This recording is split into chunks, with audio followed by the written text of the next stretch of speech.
नमस्कार। आवाज आ रही है मेरी अगर आप लोगों को, तो मैं अपनी बात रखूं। कार्यक्रम में उपस्थित काउंसिल जनरल विजय सेल्वराज जी, डिप्टी श्री सत्यवीर सिंह जी, अनुज प्रोफेसर ध्रुव कुमार, बहु कामिनी, पाम गोसाल जी, ब्रिज गांधी जी, पूनम प्रजापति जी और भी जो लोग उपस्थित हैं रिनबरा में, सभी सभी बंधुओं को मेरा सादर प्रणाम। देखिए, हिंदी पर बातचीत और वो भी ब्रिटेन में, स्कॉटलैंड में, ये अपने आप में एक अनोखी बात है। सबसे पहले तो मैं उन सभी माता पिता को साधुवाद देता हूं जिन्होंने अपनी माटी, अपने देश से हजारों मील दूर रहकर भी अपनी संस्कृति, अपनी भाषा को संजोने का काम किया है। साथ ही अपनी अगली पीढ़ी की बुनियाद में उसके प्रति प्रेम उपजा रहे हैं। देखिए, हिंदी मेरा प्रिय विषय रहा है और हिंदी पर बात करना, सच पूछिए तो भाषा ही मेरा प्रिय विषय है। भाषा किसी भी राष्ट्र का नैतिक और अघोषित प्रतिनिधित्व करती है।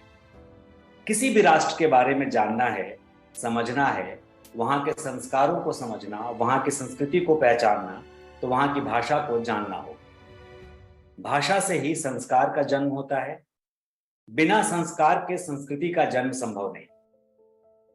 और संस्कृति का सिंचन, जिसका सबसे सशक्त माध्यम भाषा है, वही संस्कृति का प्रतिनिधित्व करती है।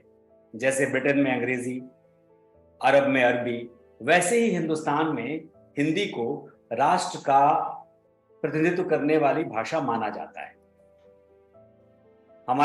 मैं कुछ लोगों की बात करूंगा जिसमें आप लोग अभी इंग्लैंड में बैठे हैं, स्कॉटलैंड में बैठे हैं, ब्रिटेन में हैं।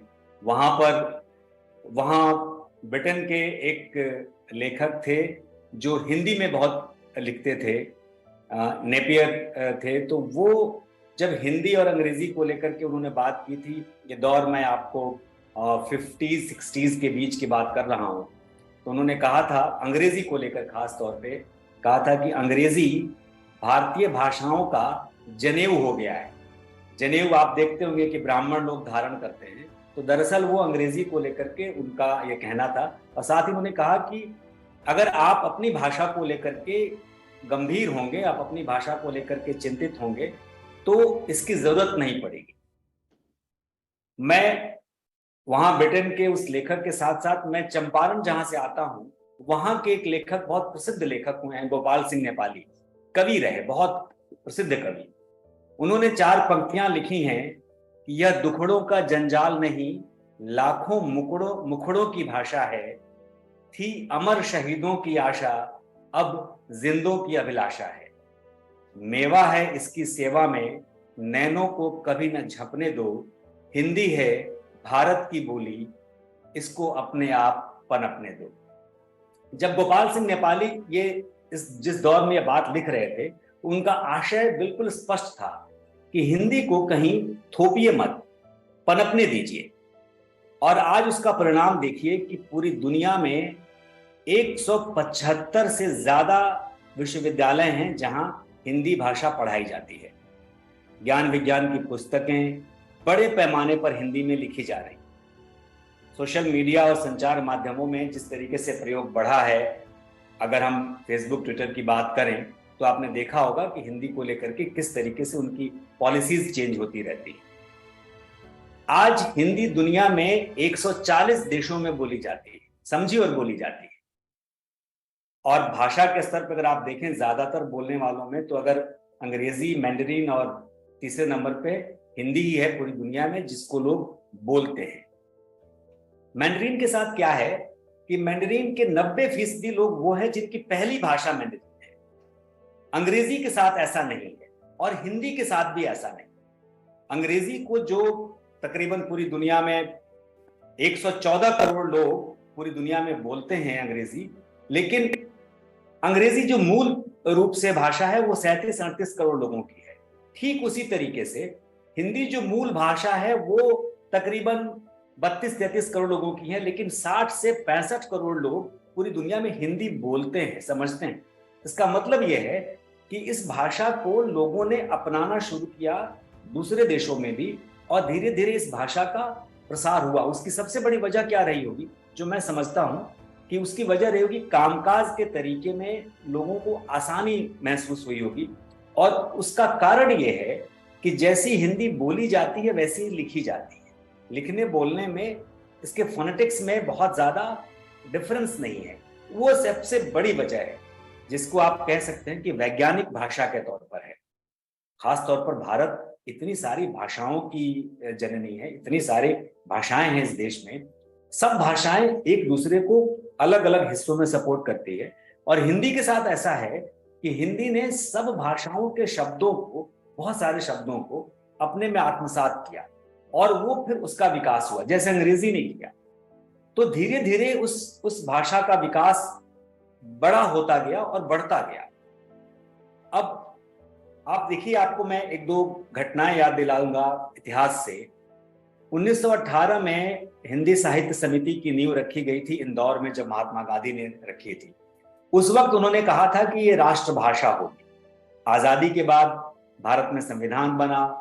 14 सितंबर 1949 को हिंदी को राजभाषा यानी कामकाज की भाषा के तौर पर स्वीकार किया गया।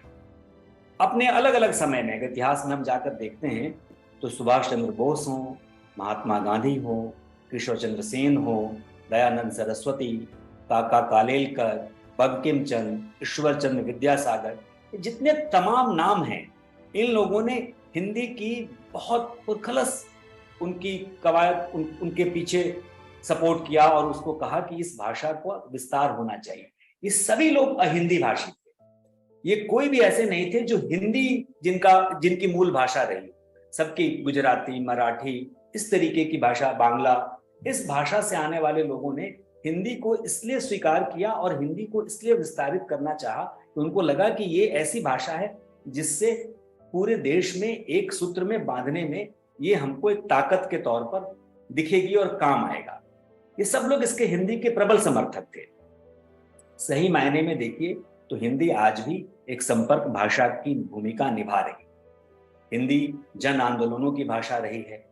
कविताएं, कहानियां, किस्से जिस तरीके से लिखा गया और कहा गया, वो हमेशा पूरे, अगर हम दौर देखें, चाहे वो ब्रिटिशर्स का दौर हिंदुस्तान में रहा हो या उसके बाद आज़ादी के बाद का दौर रहा हो, लिखने वालों ने हिंदी भाषा को लेकर के इतना विस्तार किया कि उसका असर दिखता है।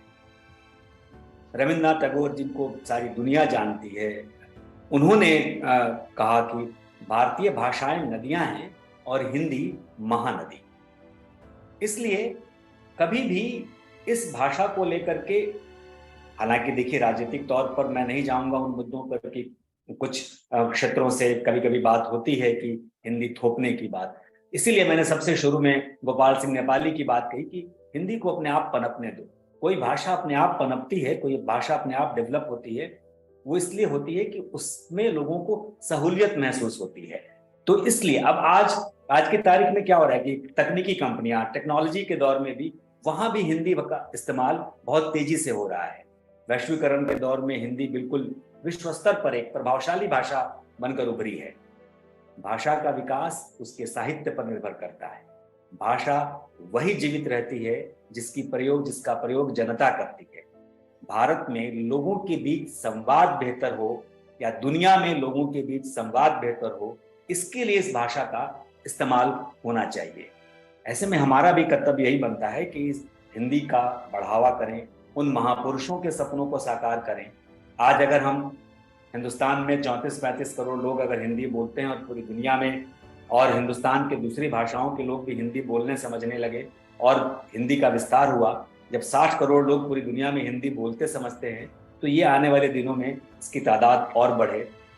और आप जिस तरीके से ब्रिटेन में, स्कॉटलैंड में बैठकर हिंदी को लेकर चिंतित हैं या हिंदी को लेकर बात कर रहे हैं, मैं फिर से एक बार विजय जी का बहुत शुक्रगुजार हूं कि उन्होंने इस तरीके के कार्यक्रम को एक तरीके से आयोजित किया और ध्रुव ने बहुत बेहतर तरीके से हिंदी की बात की।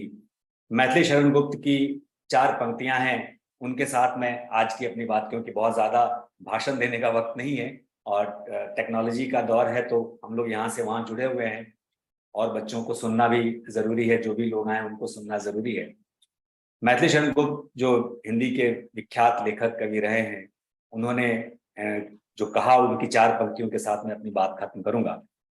मेरी भाषा में तोते भी राम राम कहते हैं, मेरी भाषा में तोते भी राम राम जब कहते हैं, मेरे रोम रोम में मानो सुधा स्रोत तब बहते हैं। सब कुछ छूट जाए मैं अपनी भाषा कभी न छोड़ूंगा, वो मेरी माता है इससे नाता कैसे तोड़ूंगा। नमस्कार।